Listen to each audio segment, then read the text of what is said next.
Assalamualaikum warahmatullahi wabarakatuh. Perkenalkan, nama saya Lalu Johan Perdana dari kelas 2D.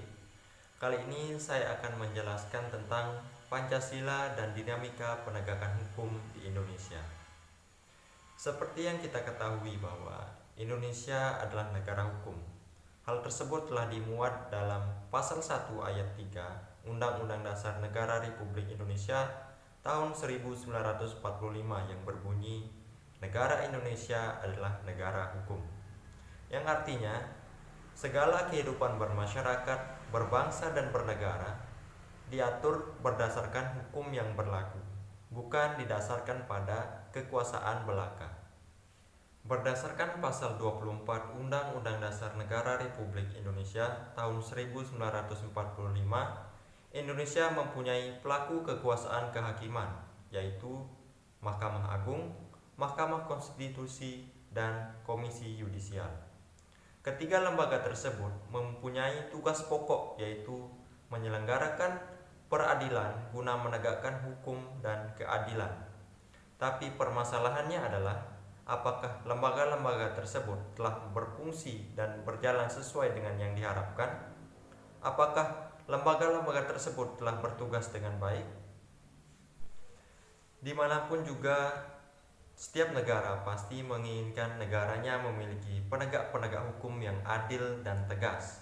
Tidak ada diskriminasi, tidak tebang pilih, tidak ada sabotase, dan tidak ada pengistimewaan dalam menangani kasus hukum baik pidana maupun perdata.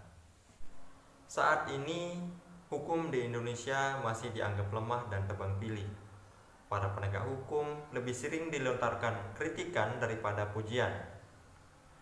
Masyarakat menganggap bahwa hukum di Indonesia itu bisa dibeli oleh orang yang memiliki jabatan dan memiliki uang banyak, sehingga ia dapat terbebas dari jeratan hukum yang ia langgar. Hal tersebut menyebabkan hilangnya kepercayaan masyarakat terhadap para penegak hukum di Indonesia. Praktik penyelewengan dalam proses penegakan hukum seperti mafia hukum di peradilan, peradilan yang diskriminatif, atau rekayasa proses peradilan merupakan realitas yang gampang kita temui dalam proses penegakan hukum di negara ini. Berikut saya akan sajikan dua buah video yang akan menunjukkan bahwa hukum Indonesia itu tumpul ke atas, tajam ke bawah.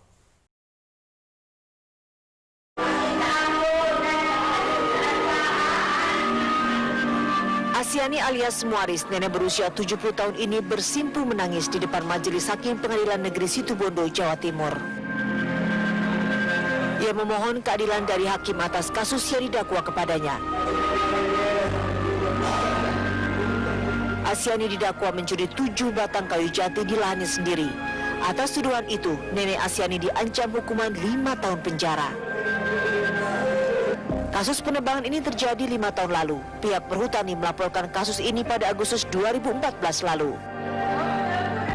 Meski bukti kepemilikan lahan telah diperkuat dengan keterangan dari kepala desa, namun kasus ini tetap dilanjutkan oleh penyidik.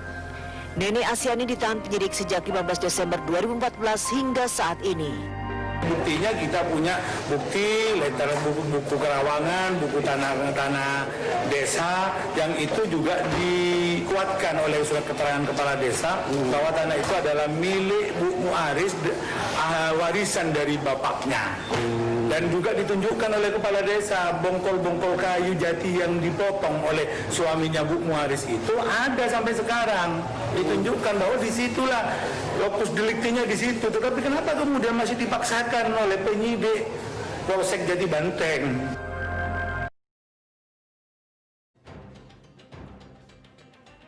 Kamis lalu, Ombudsman RI inspeksi mendadak di Lapas Sukamiskin, Bandung, Jawa Barat. Tim menemukan sel yang dihuni mantan Ketua Umum Partai Golkar Setia Novanto berbeda dengan sel lainnya.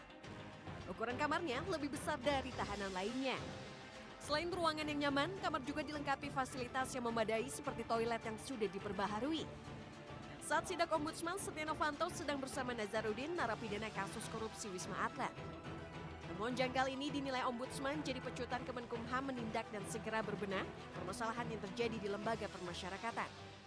kami saja tidak mampu untuk nyebut, memang nggak kepikir untuk mengukur ya, tetapi disebutkan di situ bahwa dibandingkan dengan kamar yang lain jauh lebih besar, kan begitu. Bisa kita bayangkan, jadi artinya ada hal yang tidak standar. Terus terang saja, Ombudsman tidak akan pernah berhenti untuk mengawasi. Terkait hal ini, Menkumham Yasona Lauli mengutus Irjen Kemenkumham untuk mengecek fasilitas sel di Lapas Sukamiskin. Pada video pertama, memberitakan tentang Nenek Asyani yang didakwa 5 tahun penjara oleh PT Perhutani atas tuduhan pencurian 7 kayu jati di lahan miliknya sendiri. Sedangkan pada video kedua memberitakan tentang mewahnya kamar tahanan pelaku kasus korupsi EKTP yaitu Setia Novanto. Kondisi yang demikian buruk seperti itu akan sangat berpengaruh terhadap kesehatan dan kekuatan demokrasi Indonesia. Mental rusak para penegak hukum yang memperjualbelikan hukum sama artinya dengan mencederai keadilan. Merusak keadilan atau bertindak tidak adil tentu saja merupakan tindakan gegabah yang melawan kehendak rakyat. Pada kondisi tertentu, jika keadilan terus-menerus dihindari, bukan tidak mungkin pertahanan dan keamanan negara ini akan menjadi taruhannya. Ketidakadilan juga dapat memicu munculnya perlawanan-perlawanan dan aksi-aksi anarkis atau kekerasan dan tindakan-tindakan kontraproduktif terhadap pembangunan bangsa ini. Dengan kata lain, ketidakadilan atau kegagalan mewujudkan keadilan merupakan salah satu masalah yang harus segera ditangani agar dapat mewujudkan cita-cita para pendiri bangsa ini. Dengan situasi dan kondisi yang seperti saat ini, maka hukum yang berkeadilan harus segera kita tegakkan, karena hal tersebut merupakan jati diri dan karakter bangsa Indonesia ini yang sudah termuat dalam pembukaan Undang-Undang Dasar Negara Republik Indonesia tahun 1945 dan pengamalan sila-sila Pancasila. Lalu bagaimanakah cara meminimalisir ketidakadilan yang terus-menerus terjadi di tengah masyarakat Indonesia? Mungkin berikut adalah beberapa cara yang mungkin bisa dilakukan pemerintah agar ketidakadilan yang terus-menerus terjadi ini bisa sedikit berkurang, bahkan mungkin menghilang. Yang pertama adalah perbaikan moral terhadap aparatur penegak hukum serta peningkatan integritas. Yang kedua adalah menindak tegas aparatur penegak hukum yang menyeleweng atau yang melakukan tindakan-tindakan yang di luar dari hukum tersebut. Yang ketiga adalah memberikan penghargaan kepada hakim-hakim yang melakukan terobosan atau hakim-hakim yang disiplin dan jujur terhadap suatu perkara yang sedang ia tangani. Baik, mungkin hanya itu saja yang dapat saya sampaikan tentang materi Pancasila dan dinamika penegakan hukum di Indonesia. Saya Lalu Johan Perdana mengucapkan sekian, terima kasih. Wassalamualaikum warahmatullahi wabarakatuh.